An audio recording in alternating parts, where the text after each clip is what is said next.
nasa malapad na daan which leads to destruction. na papunta sa kapahamakan. Narrow Matitid is the gate ang daan that leads to life. papunta sa buhay, It's not easy hindi na madali. because you have to turn away from the wide gate. Sapagkat kailangan mong tumaliwas din sa malapad na daan, You have to turn away from the easy gate ikaw ay tumaliwas doon sa madaling daanan and turn to the narrow gate. at pumunta doon sa makitid na daanan. That narrow gate Ang makitid na daan yun is Jesus. ay si Jesus. He says, I am the way, Sabi niya, ako ay daan, I am the truth, ako ang katotohanan, and I am the life. ako ang buhay. And no one can come to God the Father Nakapunta sa Ama, except by Him. maliban sa pamagitan ko. He is the narrow gate. Siya ang makitid na daan. But that narrow gate leads to life. Subalit ang makitid na daan ay papuntaan ng buhay. Turn to your neighbor Hanapin natin ating katabi, and say, sabihin natin, what gate anong daanan are you in? ang roon mo?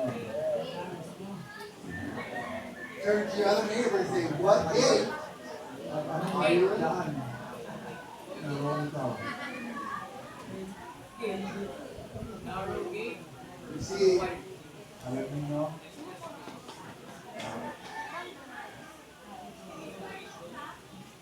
always palagi talk to Jesus na makipag-usap kay Jesus about everything that you say and do in your life. sa lahat ng inyong ginagawa sa iyong buhay. Every decision you make, Lahat ng iyong desisyon na gagawin, talk to Him. makipag-usap ka sa Kanya. Talk to your leaders. Makipag-usap ka sa iyong mga tagapanguna, Talk to your pastors. makipag-usap ka sa iyong mga pastor, God has placed us in your life as well at dahil binigay din naman kami sa inyo ang mga buhay to give you counsel. bilang tagapayo ninyo. You may not always like it. Maaaring hindi magustuhan lagi, What gate are you going to be in? ang sabihin, subalit at ibang daan ang gusto mo. The wide gate Ang malapad na daan or the narrow gate? o ang makitid na daan.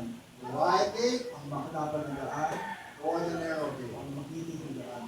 Oh, but that boy, he's so handsome. Oo, pero ang lalaki niya, napaka-pogi niya. He says he loves me. Sabi ko, niya ako. He's so cute. Ang cute-cute niya. Let me give you some wisdom. Bigyan kayo ng isang karunungan That young boy will grow old one day. na ang lalaking yun ay tatanda din balang araw. He'll get all wrinkled. At ito'y kukulagot din ang mukha. He'll have gray hair.